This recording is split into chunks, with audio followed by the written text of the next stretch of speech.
Hello সবাইকে। আমরা সেই ভাস্কর্যগুলো একটু একটু করে করেছিলাম, কিছু কিছু ভিডিও পোস্ট করছিলাম। এখন সেই ভাস্কর্যের যে বাঘের অংশটি ছিল তার বডিটা তৈরি করতেছিলাম। বডিটা বেশ বড় ছুরি দিয়ে আগে একটু ছাড়িয়ে নিচ্ছি। বেশ বড় বডিটা, একটু খুবই কষ্ট হচ্ছে। কাজটি আমার রুমের ভিতর করেছি, বাইরে না করে।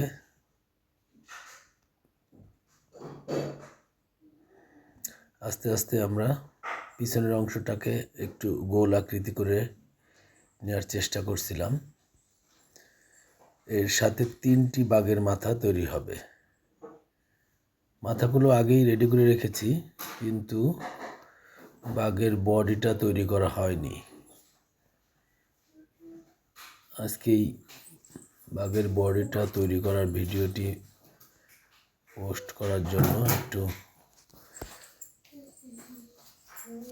তড়িঘড়ি করে চেষ্টা করছি শেষ করার জন্য। আমাদের বাঘের মাথাও সেট করা হয়ে গিয়েছে। সর্বশেষ দেখতে এমন হয়েছে।